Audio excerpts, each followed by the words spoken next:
C'est vrai qu'on a été battu au fond par quoi?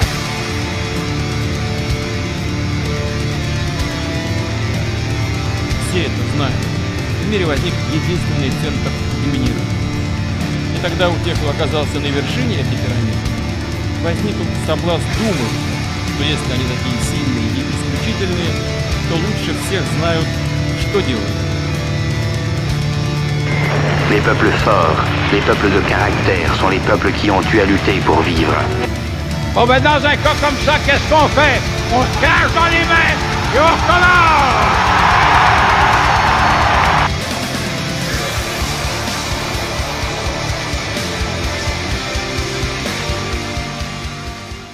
Salut tout le monde, bienvenue à cette émission des exilés. Bon retour, on espère que vous avez passé un bel été. Salut Sam, salut Mick. Salut. Comment ça va? Est-ce que vous avez passé du bon temps, messieurs? Est-ce que vous êtes reposés? Reposés en feu. Reposé pour aujourd'hui, on a pas mal fait d'efforts hier, on se le cachera pas. Ça va déteindre sur l'émission, peut-être que non, mais on est de bonne humeur. De toute façon, j'ai conscience que la gravité de la situation va suffire à te réveiller, Sam. Ouais. Car je ne sais pas si vous entendez au loin, mesdames, messieurs, mais si vous n'entendez pas, c'est que vous êtes sourds, parce que en ce moment, ce qu'on entend en ce moment, c'est la montée de l'extrême droite au Québec. Et moi, j'ai très peur. Et je sais que vous avez très peur aussi, les gars. Puis d'ailleurs, tout le monde a peur. Philippe Couillard a peur. Régis Labaume, Gabriel Nadeau-Dubois, toute la partie de Québec solidaire a peur. Même Xavier Camus a peur. C'est pas rien, ça, Xavier Camus, là. Alors, j'espère que vous êtes prêts à lutter et que qu'on va rester tous ensemble et unis face aux gens qui veulent diviser notre Québec. Face au fléau de l'humanité. Il y a l'épidémie de la raideur dans le bras. Ouais, c'est ça. L'épidémie de contre-tendinite qui devient dangereuse. Mais enfin, bref. Pour aborder la chose sous un angle un peu plus sérieux. Donc, là, qu'est-ce qui s'est passé dans les derniers mois? C'est que le groupe La Meute a quand même défrayé la chronique, pas seulement cet été, mais depuis quand même un long moment. Ça fait longtemps qu'on en parle, mais on s'entend que dans les dernières semaines, bon, avec la manifestation qu'ils ont fait à Québec, avec aussi le référendum de Saint-Apollinaire sur l'établissement d'un cimetière musulman, où il y aurait supposément des gens de la Meute qui se seraient impliqués, on s'entend que là, ils sont devenus très, très, très présents, très, très, très démonisés dans l'espace médiatique. Et puis, on va lancer la discussion en parlant de ça, en fait. Vous, messieurs, si je peux vous demander, quelle est votre analyse? Premièrement, parlons du groupe en lui-même. La Meute, qu'est-ce qu'il faut penser de ça? Première des choses. Ouais, s'il faut se positionner sur la meute, il faut quand même aussi, je pense, sortir de notre Facebook, du YouTube, puis les écrans, que ce soit la télévision, ce genre de choses-là, puis regarder qu'est-ce qu'on a devant nous. Parce que, on va se le dire, au Québec, là, si une vidéo de 14 secondes avec deux noirs qui tirent un chariot, c'est bon pour condamner toute une manifestation puis un défilé de racisme, faut être imbécile. Donc, faut sortir de ça. Bon, quand on regarde la meute, là, pour revenir à nos moutons, c'est des mononcles, des matantes qui ont peur. C'est normal. Écoutez, le gouvernement libéral va jouer sur le diviser pour régner. Puis on va se le dire aussi, le fait que le PQ soit pas une force souverainiste qui incarne son mouvement puis que ça se délite de ce côté-là, mais ça fait en sorte qu'il y a des mouvements comme ceux-là qui apparaissent parce qu'il n'y a pas de représentants pour les intérêts du peuple. Puis le peuple, ben, c'est souvent des mononcles, des matantes. On va pas se le cacher. Ensuite de ça, je pense que le problème avec ça, c'est que ces gens-là sont qu'en réaction. C'est un mouvement qui est fondé sur la réaction, sur la peur, sur essayer de se protéger leurs droits, tout ça. Mais ils n'ont pas vraiment une analyse fine, puis ils n'ont pas non plus des buts définis. C'est pas un projet, au sens où que c'est comme une espèce de groupe de défense, un peu embrouillé, qui connaît pas vraiment, qui n'a pas d'analyse fine de la situation. C'est quasiment un groupe libéral de défense des droits des citoyens, dans le fond, parce que c'est leur gros cheval de bataille, c'est la défense des droits des citoyens. Donc, mais en même temps, ils font le parallèle avec, ils font le lien avec les grands enjeux qu'eux, ils désignent aujourd'hui, donc l'immigration, l'islam radical, La liberté puis la liberté d'expression. d'expression. trois thèmes qui leur tiennent à cœur, dans le fond, puis sur lesquels ils ont un discours critique, mais toujours à partir de l'idée de la Charte des droits. On a des droits, donc il faut nous respecter. Faut que nos gouvernements nous respectent. On va les poursuivre avec une convention collective. Pas une convention collective, mais des moyens de pression. Tu sais, des moyens de pression, là, tu sais, c'est Mais ça. on n'est pas habitué au Québec à ce que les citoyens participent aux politiques. Puis c'est quand même bien. Peu importe ce qu'on en dit, on va se le dire, là, les chefs de la meute, puis la meute en général, là, c'est pas les outils les plus aiguisés de la chaîne, là. Mais c'est quand même des gens qui vont apprendre, qui vont aussi se développer un esprit critique de la politique, qui vont se raffiner en participant. C'est normal, c'est comme ça qu'on devient citoyen, c'est en participant à la cité. Si on y participe pas, puis on est devant la game de hockey à chaque... puis quand il y a une manifestation ou quand il y a des sujets de l'heure, on se prononce pas, ben... Non, c'est ça.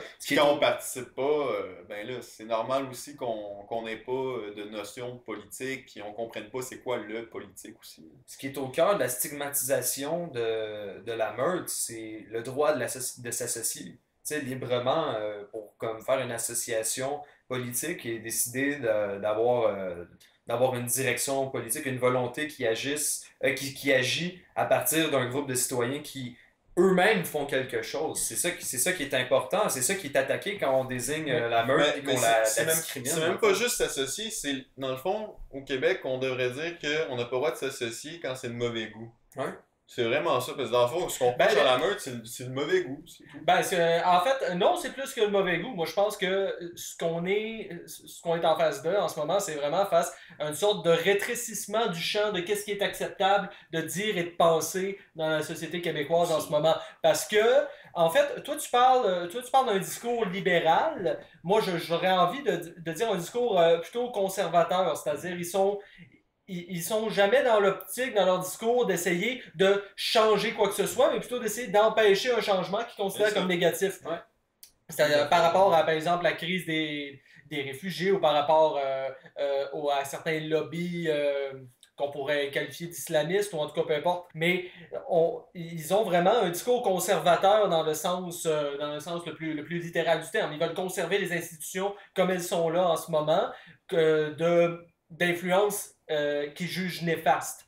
Et le fait que ces gens-là, pour dire ça, soient à ce point-là diabolisés puis qu'on les associe à je sais pas qui, là, je veux dire, aux phalanges noires, les au KKK ou à ce que tu veux, là, mais ce fait-là, moi, ce que ça me démontre très clairement, c'est qu'il y a vraiment une perte de la capacité de débattre au Québec. Il y a une pensée unique qui s'installe de plus en plus, où on n'arrive plus finalement à déconstruire les arguments de l'autre. On ne se donne plus la peine d'essayer de convaincre les autres citoyens. Sitôt que quelqu'un arrive avec un discours qui ne fit pas dans le cadre de la pensée unique, la seule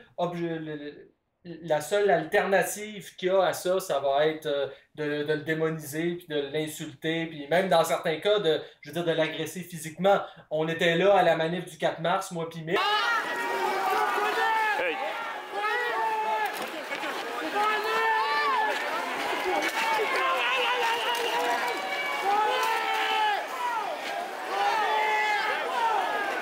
On a vu ce qui s'est passé à celle de Québec. Il y a tabarnak, il y a quand même un bonhomme qui a failli se faire tuer parce qu'il transportait un drapeau des Patriotes, là.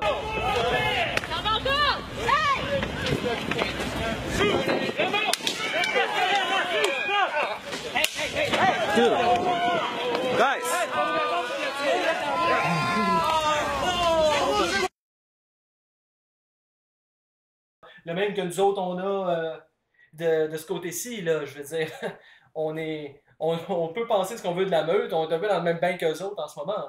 Non, t'as raison, dans le fond, c'est la moralisation du débat public qui est en train d'arriver, puis ça abaisse le niveau. Dans le fond, on se considère plus comme des individus rationnels qui sont capables de librement débattre, mais on considère qu'il y a un camp du bien, il y a un camp du mal, il y a le paradis, il y a l'enfer, il y a les racistes, il y a les antiracistes. C'est une pensée de dégénéré, là, faut pas se le cacher. Les études qui ont sorti que les points de QI, ben, ça a descendu dans tout l'Occident. On est passé d'une société où on avait des devoirs, des responsabilités, qu'on incarnait des principes, à une société de pathos, de psychologisation, d'images, de virtuel, de médias, de société du spectacle, là, dans le sens profond des rapports entre les hommes puis la société. On est dans l'image complètement, là. Écoutez, c'est dégénéré complètement, là. C'est drôle que tu amènes ça parce que dans le fond, c'est comme une espèce de perte de virilité et de vertu de pouvoir se conserver nous-mêmes dans le fond. Puis c'est ce que la meute est un symptôme de ça, c'est une volonté, comme tu disais, de se conserver, de dire voici nos frontières, voici comment on fonctionne ici, voici notre société, notre culture, puis on veut pas du reste. Puis quand ça arrive, même si c'est quelque chose défini comme ça, maladroitement, ça reste que c'est ça, là. Mais moi, ce que tu dis à propos de la société du spectacle, moi, on le rappelle souvent l'émission aussi. Oui, mais non, mais c'est qu'on est vraiment rendu... plus bas. On parle tu l'amènes Guy Debord, moi j'ai envie d'amener Jean Baudrillard quand il parle d'une société qui est basée uniquement sur les signes. C'est ça qu'on a vu.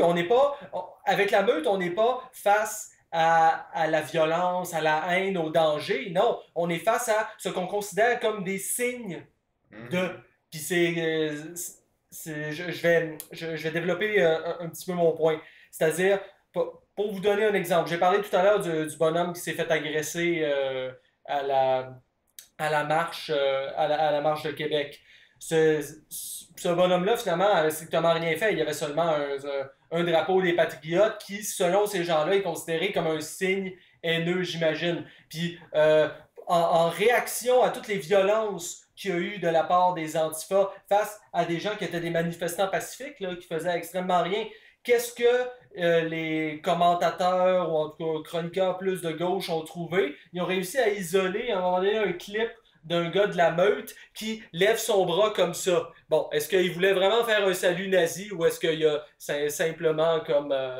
ça dépend des versions. Là. Je sais pas, mais oui, regarde. Mais à la limite, c'est pas important. Reste que on a des gens qui agressent des personnes, dont certains ont été blessés quand même très sévèrement, et on justifie ces agressions-là en disant « Oui, mais regardez, il y a eu un gars qui a fait ça. » Ah, mais c'est correct de frapper un nazi. Le signe devient plus important que l'agression, que l'acte réel. Le signe dépasse le réel. C'est ça qu'on voit en ce moment. Là. Ouais, moi, j'aimerais ça embarquer là-dessus. Sur les réseaux sociaux, c'est passé, là, l'espèce de bande dessinée de l'argumentaire de Hobbes.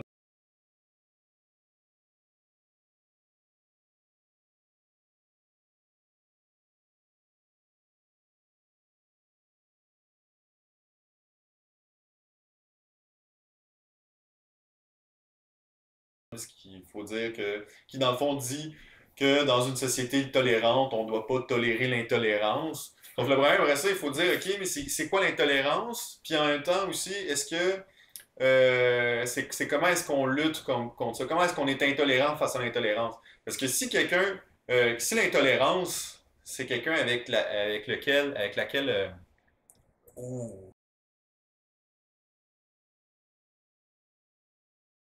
si c'est une personne avec laquelle on est capable de discuter, d'avoir un discours rationnel, ben on doit s'y prêter au jeu. On ne peut pas présumer que cette personne-là va être d'accord avec nos arguments avant même d'entrer en délibération avec celle-ci. Puis c'est ça qui est aberrant, c'est qu'on va parler, il faut être intolérant face à l'intolérance, mais ces gens-là ne sont pas plus tolérants. Mais qui définit l'intolérance déjà? Déjà, c'est quoi la tolérance? Est-ce qu'il faut tolérer les choses injustes? Est-ce qu'on va tolérer la pauvreté? Est-ce qu'on va tolérer le racisme? Est-ce qu'on va tolérer... Ça n'a aucun rapport. Ce que les libéraux, les multiculturalistes vont te répondre, c'est que la tolérance est définie par les chartes de droits et libertés. Puis par le droit, la justice, dans le fond. Puis la justice, c'est qui est là-dedans? C'est les juges, les avocats et tout ça. C'est comme ils sont nommés par les politiciens. Les politiques, au final. Dans le fond, l'intolérance, elle est définie par le politique.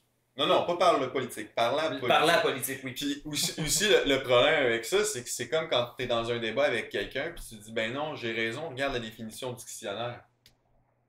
Hey, ça sert à rien de montrer le dictionnaire si t'es pas capable d'appuyer conceptuellement, donner une substance à tes énoncés, des propos, une position. Ça sert à rien d'amener le dictionnaire.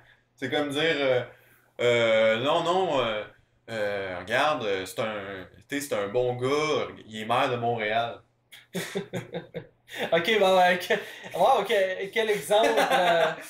Non, mais en tout cas, pour poursuivre, après ça, je te laisse. Là. Non, vas-y. Cette espèce de détérioration du débat public. Mais lui, c'est la femme de la situation.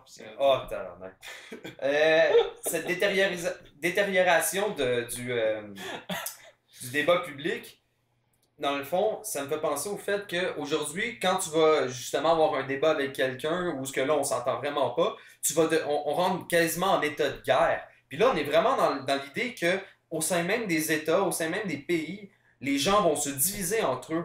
Alors, puis c'est drôle que la plupart du temps, ceux qui refusent le dialogue viennent de gauche, viennent du milieu de la lutte de classe, économique. C'est ça, de la gauche. Mais c'est drôle de dire que les intérêts identitaires sociétaux passent avant le combat essentiel de la structuration de l'élite qui domine le peuple, puis de la classe bourgeoise qui domine les prolétaires. Toi, c'est ça que tu trouves drôle. Moi, ce que je trouve drôle personnellement, c'est que ces gens-là vont axer souvent leur discours sur le fait que ceux qui ont, par exemple, un discours critique envers l'immigration ou envers les autres sujets qu'on a énumérés tout à l'heure, que ces gens-là divisent la société, divisent les Québécois. Mais je veux dire, la politique, par essence, c'est la division. À moins que ce que vous vouliez, c'est le totalitarisme. Ça, une société totalitaire, c'est une société unie. Ouais, ça, effectivement, parce que si quelqu'un s'en va pas dans la morale ambiante, ça finit très mal pour lui. C'est quand même encore drôle parce qu'on dit société unie, mais les luttes, la violence, la lutte, la division qui peut pas s'exprimer au sein du gouvernement ou de l'État, ben, il va se faire par d'autres moyens, que ce soit la lutte armée, le terrorisme, le FLQ. Il n'y a pas d'autre façon de le dire qu'en répétant ce qu'on a déjà dit. Je veux dire, il y a effectivement des gens qui se croient être le camp du bien en ce moment, du vrai, du juste, puis qui se permettent de faire ce qu'ils veulent avec le camp d'en face. On a vu la même chose aux États-Unis avec Charlottesville, où on a deux groupes, un groupe, de ce qu'on appelle l'alt-right. Bon, c'est toujours assez problématique de définir c'est quoi l'alt-right, versus des gens plutôt antifa. Il y a eu des actes dégueulasses dans les deux côtés. Je veux dire, il y a quand même un militant suprémaciste blanc qui a foncé dans une auto, qui a foncé en auto dans une foule de protestataires et qui a tué quelqu'un, versus de l'autre côté des antifas qui ont agressé des gens avec du gaz poivré, avec des choses comme ça. Il y a eu des trucs dégueulasses des deux côtés. Et Donald Trump, lui, a condamné les deux camps en disant les deux camps ont commis des violences. Il s'est fait rentrer dedans pour ça. Et qu'est-ce qu'on voit ici? On voit des politiciens qui font finalement exactement la même chose par rapport à la manifestation de Québec en blâmant les deux camps, alors qu'il y a un seul des deux camps qui a commis des violences et qui a quelque chose à se reprocher. Et personne soulève ça. Personne ne le dit là, dans les médias. C'est ahurissant. Je veux dire, on est quoi, là, nous autres? Je parle des gens qui pensons pas comme la pensée libérale, progressiste. On est quoi, là? Je veux dire, on est de la chair à canon, merde. Ce qui est drôle, là, puis là, je mets sur la table Carl Schmitt, comme tu disais, le politique, c'est foncièrement l'idée qu'il y a de la division, il y a un conflit. Donc, il reste à savoir à quel degré on porte le conflit. Est-ce qu'on le porte est-ce qu'on le fait au sein d'un État, entre nous, ou on le fait contre les autres? En fait, les conflits... Mais ils vont toujours devoir s'exprimer, avoir une débouchée. Mm-hmm. C'est humain. Exactement, c'est humain. La politique, c'est humain. C'est la gestion de l'agressivité intraspécifique. Comme dirait M. Lorenz. Mais ce que je voulais dire, c'est que les gens qui ont le monopole du bien, comme tu dis, ces gens-là, c'est eux qui décident qui est l'ennemi. Puis ça, c'est drôle parce que c'est quand même symptomatique de dire qu'il y a un État totalitaire qui est en train de se mettre en place où l'ennemi devient l'ennemi est désigné par une violence légitime de l'État. Dans le fond, quand Philippe Couillard dit je condamne les deux camps, mais j'ai choisi mon camp. Là, je veux dire, quand même, je veux dire, c'est assez explicite, là. Il est pas pour le racisme, là. Il est pour l'antiracisme, là. Donc, il Ouais, mais va le pas racisme, appuyer ce que les là, antifas ont disons- fait, mais il va quand même donner une certaine légitimité à ce mouvement-là. Oui, tout à fait, tout à Une fait. Puis je veux dire, impunité, regarde, une quand impunité de policière à un certain point. à un Là. moment donné, je veux dire, quand tu te prétends de gauche, puis que tu dis la même affaire que Philippe Couillard, ben pose-toi des questions parce que ça va mal. Là. Jackie Singh, Philippe Couillard, même combat. Là. Bon, oui, tout à fait. Les deux ont déclaré la guerre au peuple québécois, là, tout simplement. Ouais, tout à Ça fait. était une quenelle, ça. Ouais, ouais. Ça en était une. Mm. Sinon, est-ce que on a. Ben, c'est triste parce que ces gens-là qui se disent de gauche, ben, c'est de la vraie gauchiasse parce qu'ils sont toujours contre le social puis contre le peuple. Puis c'est pas la première fois qu'on le dit, mais on doit le répéter parce que c'est important. Puis là, Ça s'en pire. la meute aussi, tu sais, je veux dire, ils sont pas très sociaux non plus, ils comprennent rien, ils sont en réaction, mais en même temps, c'est eux le peuple, tu sais, je suis désolé, le peuple est plus du côté de la meute. Ouais, c'est le Puis, problème là, quand ben, les gens le peuple, il est sortent de stable, Montréal, tu sais. ils voient qu'est-ce que c'est vraiment le peuple, là, tu sais. Ben, si je peux me permettre une petite critique de la meute, c'est que ils voient certains problèmes. Ben, bon, envisageons-les comme un groupe identitaire, ok? Envisageons-les sous cet angle-là. Ils veulent protéger notre identité. Mais ils sont pas capables de remonter aux causes premières de qu'est-ce qui est une menace pour l'identité québécoise, pour l'identité nationale. Ils voient ces effets-là, bon, la liberté d'expression qui est de plus en plus menacée. Des lobbies islamistes qui essayent de s'immiscer, de prendre le contrôle de certaines institutions. Ils veulent leurs écoles, ils veulent leurs tribunaux, ils veulent leurs DPJ. Salut GND. Ils voient l'immigration de masse qui arrive, des gens qui se font passer pour des réfugiés ou qu'on traite comme des réfugiés alors qu'en réalité, bon, Mais tout ça est dans la charte, Mais- tout ça est dans la Constitution. Oui, tout à fait, mais ils comprennent pas que finalement, tout ça, c'est surtout des symptômes du véritable problème, qui est que le peuple québécois, finalement, est un peuple colonisé, un peuple qui est soumis au pouvoir d'Ottawa, puis que c'est Ottawa, avec sa Cour suprême, avec sa Constitution qu'on n'a pas signée, qui décide de nous imposer une marche à suivre. Si ces gens-là pouvaient, je parle de la meute, s'ils pouvaient juste réussir à remonter jusqu'aux vraies causes du problème, ben on aurait 60 000 militants indépendantistes de plus, là, plutôt que d'avoir des gens qui... Qui ont des drapeaux canadiens, Soit- carte barre. voilà, ou plutôt que d'avoir des gens que, je sais pas, commencent à battre triper à l'idée que Mohamed débarque chez eux puis les force à se mettre en burkini, là, je veux dire, regarde... Pour eux, parce c'est que le concret. vrai- Mais pour eux, c'est concret. Parce que Mais le pour vrai- eux, c'est pas concret nécessairement. Je sais, mais le vrai clivage, justement, c'est parce que eux, dans le fond, c'est des gens qui s'opposent foncièrement à ce que la mondialisation et les tenants du mondialisme veulent imposer aux États, donc amenuire les États puis soumettre les peuples à l'idée du grand marché global puis à l'élite qui domine tout ça. Mais ils n'en sont Puis- pas conscients, c'est ça le problème. Exactement, c'est ça le problème, tout à fait. Mais ces gens-là devraient faire le pont entre l'antimondialisme et l'indépendance du Québec. De dire que c'est en s'accordant un État indépendant, en s'accordant des frontières qui sont propres au peuple québécois et un État qui va avoir la souveraineté de ce territoire-là et qui va être beaucoup plus près, en fait, de ce à quoi les Québécois, de ce que les Québécois veulent, au final. C'est ça qui va faire en sorte que la meute va faire le pont. Tu sais. En tout cas, moi, je déparle, là, mais c'est... Ouais, mais Non, c'est on pas- comprend c'est- tout à fait qu'est-ce que tu veux dire. Mais c'est pas fou, mais tu sais, à la limite, si ces gens-là militaient vraiment pour qu'on ait des institutions pour défendre justement nos droits, ces affaires-là, ils font pas, ils vont juste dire, oh, on veut qu'ils aient des droits. Tu sais, c'est un mouvement réactionnaire. C'est pour ça que c'est condamné à être un échec. Puis de l'autre côté, on a des réactionnaires, même si c'est de la gauchiasse, ils pensent que parce qu'on va détruire des statues puis qu'on va effacer l'histoire, que les mots se répéteront pas. Tu sais, c'est bien beau détruire des statues, mais si t'expliques pas pourquoi, puis en même temps, si t'as pas le témoignage, tu sais, est-ce qu'on va détruire ça. Auschwitz demain? Pensez-vous vraiment qu'on va détruire Auschwitz parce que, ah non, c'est un symbole terrible, ça dénote qu'il y a eu des massacres? Mais non. Hein?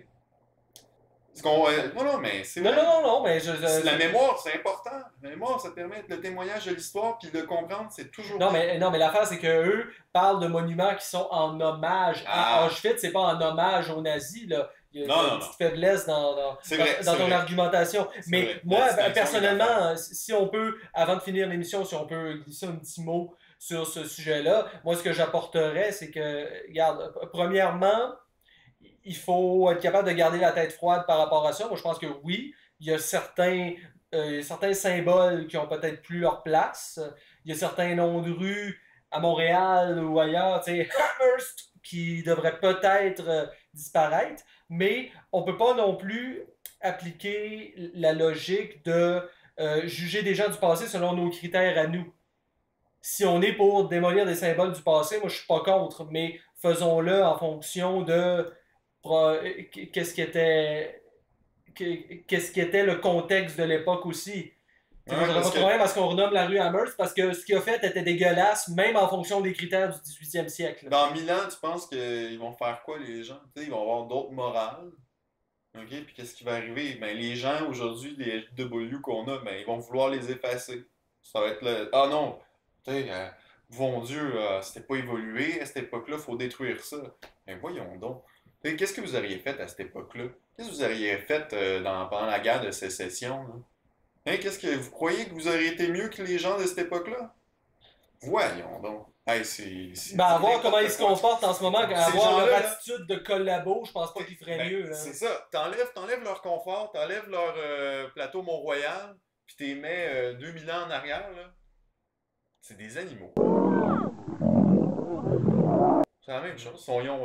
Ils ont pas plus de morale parce qu'ils ont des iPhones, là. Ouais, on pourrait même faire nos réacts et dire qu'il y en a peut-être encore moins. Toi, Sam, t'as-tu... Ouais, moi, Sam. Toi, Sam, t'es pas Sam, hein? Ah, ça y est. Ah, tabarouette. On a changé. On est trans, non? Non, ça y est. Ouais. On est comme dans Face Off, c'est le film de John Woo, là, je pense. Vous avez flippé vos faces, c'est ça, vous m'avez eu. Mais vas-y, Mick, est-ce que t'as quelque chose à dire avant de conclure? Ben, fuck l'identité. Hein? Non, c'est une blague. Il nous a eu. Non, c'est... Tu sais... Sûr, t'es pas Sam? Tu sais, restons raisonnables, puis ayons un regard critique, lâchez vos maudites TV, puis réfléchissez par vous-même, allez voir, faites de la vraie sociologie, tu sais, allez voir les gens, discuter avec eux, essayez de comprendre leur point de vue, sans les diaboliser, puis peut-être que justement, vous allez plus trouver de points communs pour lutter vers un véritable ennemi commun qui est, comme on disait, le fédéralisme canadien, puis qui soumet le peuple québécois depuis au moins 250 ans. Ouais, même conclusion que Mick, mais en mieux dit, identifier un véritable ennemi politique, je pense que les convergences vont se faire. Sur ces paroles de sagesse, nous vous souhaitons une bonne soirée. Merci Mick, merci Sam. Ciao tout le monde, à bientôt. Fait que, oubliez pas, il faut liker notre page Facebook, Les Exilés. Il faut vous inscrire à notre channel YouTube, L'Occité Québec. Comme ça, vous allez être au courant de toutes nos futures activités, nos futures vidéos. Et c'est ça, restez connectés, faites attention à vous autres, méfiez-vous des méchants nazis et à la prochaine. Oh, c'était élevé, ça. Voulez-vous une petite tasse de thé, les gars, là? Ben, on est dû pour une petite tasse de thé. Va nous faire un petit thé. Ah ouais, maman. Va nous faire un petit thé. La vie. Life is life.